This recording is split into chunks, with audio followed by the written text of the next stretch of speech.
Minutos em Foz do Iguaçu, ele informa na sequência sobre a ponte. Para quem está curioso, o Paraguai mantém seus protestos em razão do aumento no valor dos combustíveis. Ontem, a Petropar do Paraguai anunciou 500 guaranis a menos no litro do combustível e as bandeiras, as demais bandeiras, que são as distribuidoras privadas, elas devem anunciar esta redução também a partir de 15 de abril, quando o governo paraguaio cria o Fundo de Equilíbrio no Custo do Valor do Combustível. Aqui no Brasil, o Arthur Lira disse ontem que essa ideia está descartada e o Fundo de Estabilização vai para a gaveta. 8h29, assunto agora eleições 2022. Eu recebo aqui, tenho a honra de receber o presidente do Tribunal Regional Eleitoral do Paraná, o desembargador Wellington Emanuel Coimbra de Moura. Ele está em Foz para conversar com os juízes eleitorais, também chefe de cartório aqui de Foz da região. Assunto preparativo das eleições de 2022. Desembargador, bom dia, muito obrigado por aceitar o nosso convite, agradecemos sua presença aqui no Estúdio da Cultura, né? Vamos para um momento eleitoral bastante interessante, né? E a Justiça Eleitoral está se preparando como? Principalmente para enfrentar agora essas novas regras que foram estabelecidas. Tem a questão de redes sociais, tem a questão de o debate em torno da urna eletrônica. Mas eu começo perguntando ao senhor, o motivo da sua visita, quais são os principais elementos com relação aos preparativos para a eleição de 2022, desembargador? Bom dia, é uma honra aqui comparecer nessa linda comarca. Já estive aqui outrora como vice-presidente do Tribunal de Justiça do Paraná e retorno agora como presidente do Tribunal Regional Eleitoral. A nossa missão aqui é orientar e preparar nossos juízes e nossos servidores, visando conferir ao eleitor uma eleição tranquila, transparente e segura. E para alcançar esse objetivo, nós passamos por alguns obstáculos, dentre eles o denominado fake news, que eu digo que sempre é o pântano da eleição. Mas como pensar em combater o fake news? Nós não temos outro caminho que não seja tratar com a informação real.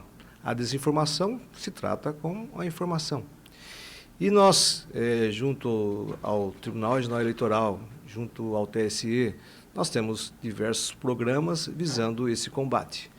Por exemplo, no Tribunal Regional Eleitoral, nós temos um programa denominado Gralha Confere.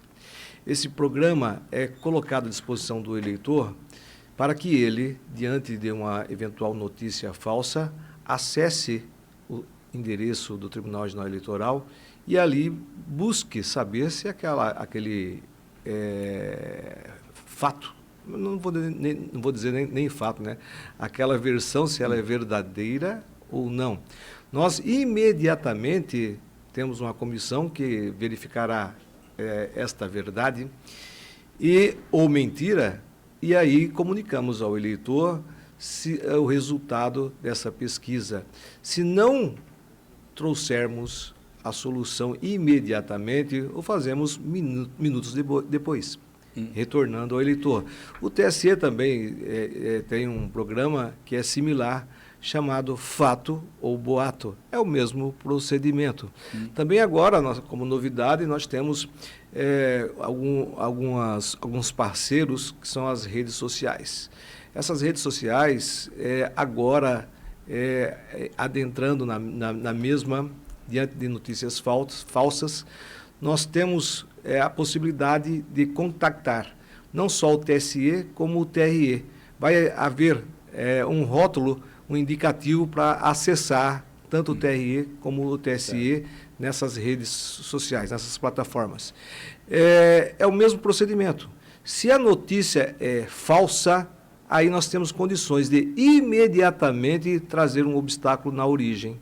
Então, é uma novidade bem interessante, seja no Facebook, seja nas outras plataformas, todos terão essa possibilidade de trazer ao eleitor a condição de buscar a informação correta e, sendo falsa, nós podemos buscar na origem da informação e obstruir essa desinformação.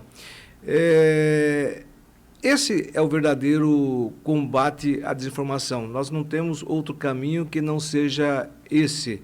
Nós estamos aí trabalhando também com a desinformação sobre a urna eletrônica. Não vamos entrar nesse ponto já, desembargador. Antes de falar da urna eletrônica, deixa eu voltar aqui na questão das redes sociais. Pois é. Isso é muito importante. Eu, inclusive, acompanhando o Tribunal Superior Eleitoral, enfrentando algumas dificuldades para encontrar pelo menos representantes do Telegram. Seria uma das dificuldades encontradas. Mas os demais responsáveis, eles assumiram esse compromisso de promover esse filtro. Onde é que vai aí a censura prévia, o limite do direito de opinião? Qual que é a linha tênue que divide essa questão? Veja, sendo notória a desinformação, a parceria confere ao TSE a possibilidade, junto com essa rede, de limitar esta origem dessa informação. Nós vamos colocar um obstáculo. A origem será, o termo correto seria colocar um obstáculo na propagação, novas propagações, na utilização dessa informação. Daquilo que foi verificado, analisado e confirmado como exatamente, um ato de desinformação. Exatamente, né? Tudo tem um limite, né? Mas quando nós temos conhecimento que efetivamente aquela informação é falsa, nós temos essa possibilidade de limitar a utilização desse meio de comunicação. Tá. E a questão do compartilhador? O eleitor tem que tomar muito cuidado, porque ele também é uma peça importante nesse processo e há a responsabilidade dele, né? É da natureza do ser humano sempre querer propagar uma informação que quer que seja verdadeiro, né? Então nós temos também as responsabilidades. Pode ser que esse propagador seja responsabilizado, seja civil ou criminalmente, né? Então tem que ter muita responsabilidade. Todos nós sabemos qual é o nosso limite. Então, o eleitor tem que tomar muito cuidado em propagar essas informações falsas. O que passar deste filtro, a Justiça Eleitoral terá uma busca ativa para evitar que esse cérebro reptiliano seja atingido pelos propagadores, né, aqueles que não medem as consequências, saem divulgando, ou vai depender de denúncias? Não, também vai depender de denúncias, né? Nós detectando aquele que propagou ou de onde surgiu, nós tomaremos todas as providências. E o eleitor é parte principal nisso, ele tem que participar desse processo. Já não podemos, eu sempre digo que temos que tomar muito cuidado. É mais ou menos, na minha opinião, humilde, diga-se de passagem, nós não podemos mais votar com um efeito manada. Olha, eu votei naquele cidadão porque as pesquisas demonstraram que ele está em primeiro lugar, então não vou perder meu voto. Isso é voto efeito manada. Nós temos que ter consciência, nós temos que ter vontade de votar naquele capacitado para me representar. Pouco importa a pesquisa, se eu vou ganhar ou vou perder, mas o importante é que nós não possamos cair em erro e votar em alguém que seja despreparado. Nós temos, eu sempre digo que existem 3 formatos de candidatos que muitos seguem. Aquele que o autoritário. Então eu tenho medo, vou votar nesse cara aí, né? Eu tenho temor. Aquele que é o candidato racional. É um camarada preparado, capacitado, mas ele não tem algo que eu gosto, que é o carisma. Então é o terceiro formato. Então vou votar só naquele camarada que é carismático, que ele é bonitão, é um camarada que vezes, é um perfil legal, né? Ou às vezes com um espírito vingativo, né? Escolhendo um super-herói, alguém de capa e espada, e não é isso. Nós temos que chegar à conclusão, me permito um comentário aqui, eu faço sempre esse comentário aqui na rádio, que não tem vitorioso, né? Eleição é uma escolha, você elege alguém para lhe representar. E essa pessoa não recebe um troféu, ele recebe um encargo, que ele tem que cumprir por esse encargo. Mas é que, infelizmente, a gente ainda tem essa situação, né? Eu ganhei, nunca perdi um voto, mas vive xingando político, né? Quando é que você perde o voto? Então, essa questão, e esse trabalho de conscientização passa muito pela justiça eleitoral, né? Essas campanhas têm dado resultados, embargador? Olha, é nosso dever, nossa missão conscientizar o eleitor, né? Já o desenvolvimento cultural está aí para isso, não podemos mais nos enganar. E aí chegamos a um momento em que nós reclamamos dos nossos representados, só que não fazemos uma reflexão, esse momento importante que é o momento do sufrágio. Sufrágio é o poder de decisão que é instrumentalizado pelo voto. Então, eu autorizei esse cidadão a me representar. Então, eu também faço parte desse processo. Se eu tenho culpa, é uma reflexão interna, né? Então, já não podemos nos enganar mais. Nós temos que ter um voto consciente. Nós temos que entender que esses serão os nossos representantes. Se escolhemos mal, então nós participamos dessa escolha. Bom, eu não me permito em nenhum momento, até porque eu já participei disso como fiscal, como liderança partidária, nunca como candidato, mas como advogado, participei como jornalista, como radialista do processo eleitoral. Eu não duvido da urna em nenhum momento. Eu sou um defensor ferrenho do processo eleitoral e do uso da urna eleitoral. Mas só que está difícil, hein, desembargador? De vez em quando aparecem aí algumas situações. No seu entendimento, diminuiu um pouco essa pressão sobre a confiabilidade em torno da urna ou ainda temos aí algumas arestas para parar? Essa indagação é muito importante. Primeiro, nós temos que saber o histórico da utilização da urna eletrônica. Quando isso iniciou? Eu sou magistrado desde 1990. Eu participei de inúmeras eleições. E sou da época em que a eleição era na cédula de papel. Então, me lembro muito bem das inúmeras notícias sobre fraude eleitoral. Era a urna que sumia, era aquele que fazia apuração, levava uma caneta e colocava um X num voto em branco. Então, as fraudes, as recontagens não eram poucas. Os resultados das eleições, às vezes, demoravam semanas e semanas para chegar a um resultado. E aí, o que o TSE deliberou? Olha, o ser humano, ele tem suas paixões, tem suas emoções, tem também os seus interesses. E o que nós devemos fazer? O ser humano, diante da sua falibilidade, nós temos que substituir, tirar essa fase do ser humano trabalhar com a eleição e vamos para a máquina, que a princípio ela é mais perfeita do que o ser humano no tocante ao trabalho que se precisa, que se necessita. E houve esse raciocínio no TSE. Tiramos o papel do ser humano nesse trabalho e vamos colocar a urna eletrônica. Aí nos deparamos, olha, eu vejo notícias de hackeamento da urna eletrônica. Me traz uma certa perplexidade, mas talvez esse fake em razão de outros interesses que não vêm ao caso nesse momento. Mas vamos raciocinar. A urna eletrônica, ela é interligada com a internet? Não. Wi-Fi? Não. Ela é interligada apenas ao quê? A eletricidade. Então, me parece que, tecnicamente, pelo menos até onde eu conheço e pelo que eu leio e pelo que eu ouço, não existe possibilidade de, através da corrente elétrica, entrar um hacker, que seria impossível.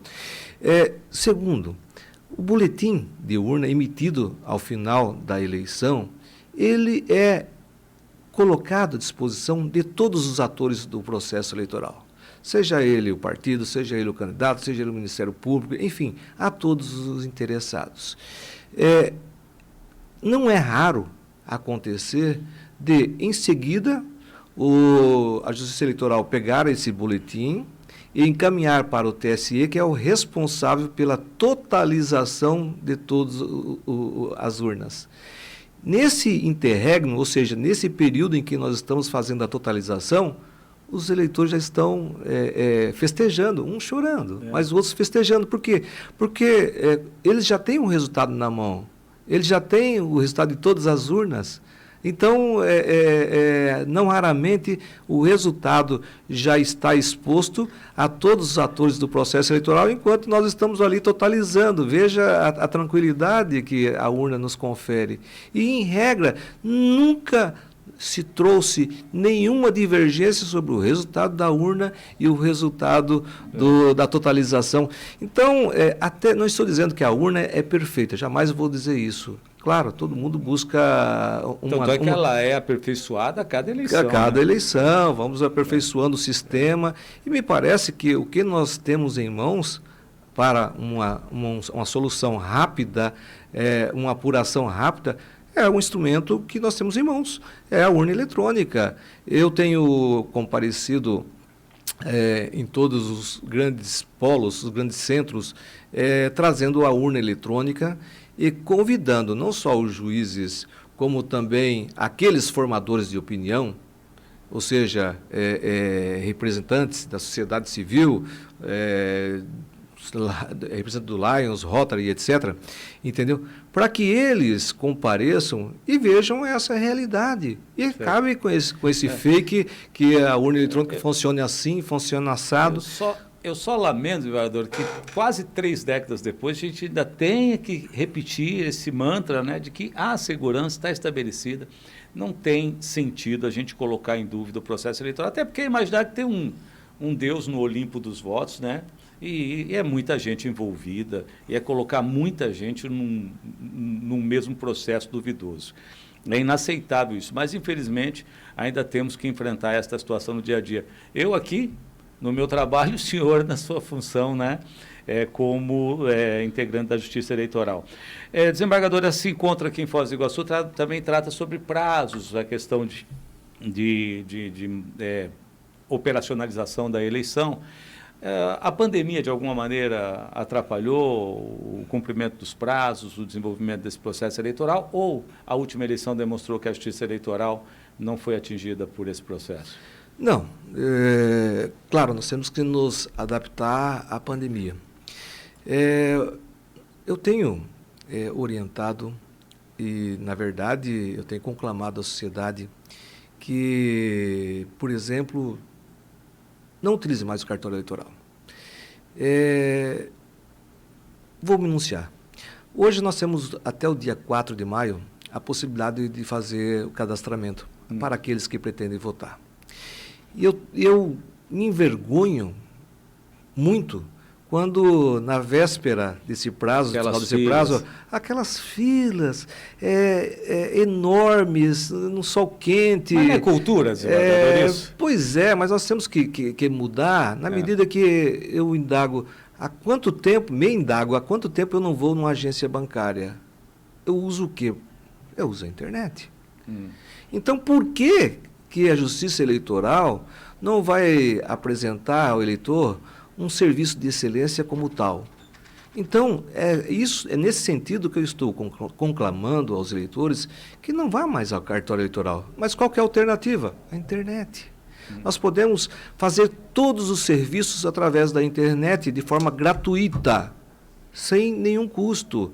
Mas como fazê-lo? Olha, se eu quero, por exemplo, transferir o meu título de um estado para o nosso glorioso estado do Paraná, eu uso a internet. Se eu quero transferir o meu título em razão que eu mudei de bairro e tal, eu quero uma comodidade maior na hora de votar, eu uso a internet. Tem uma necessidade especial? Se eu tenho uma necessidade especial, eu uso a internet. Se eu, eventualmente, tenho algum problema no tocante à quitação, eu deixei de votar outrora, eu uso a internet. Aí você me negaria, mas eu não estou acostumado, principalmente os mais experientes, não estou acostumado com a internet, não uso esse negócio chato tal de ficar aí teclando tal. Chama o seu filho. Ah, mas eu não tenho filho. Então chama o vizinho. Alguma relação familiar ou afetiva existe, né? Exatamente. Então não se justifica mais em tempos de pandemia, em tempos de tecnologia, veja o avanço que nós temos. Nós temos que pegar fila e para regularizar um título que nós podemos fazer gratuitamente, rapidamente, através da internet. Então, eu tenho orientado não só os juízes como os servidores que orientem que, ao invés de ir no cartório, façam todo esse trabalho através da internet, com facilidade, com comodidade. Esse é o nosso papel. Eu digo que nós todos somos servidores públicos, nós temos que servir com excelência, nós não podemos ficar atrás. Tá certo. O senhor me concede mais 10 minutinhos do seu tempo? Eu tenho o tempo todo que for Então, necessário aqui. Eu vou para um rápido intervalo, eu volto, porque depois eu preciso questioná-lo a respeito de 3 atores nesse processo. Os veículos de comunicação, os candidatos e os eleitores. Os cuidados que devem ser adotados para que tenhamos um processo eleitoral transparente, democrático e legal, né? Para todo mundo. 8h48, eu volto em instantes. Eu estou conversando com o desembargador Wellington Emanuel Coimbra de Moura, que é presidente do Tribunal Regional Eleitoral do Paraná.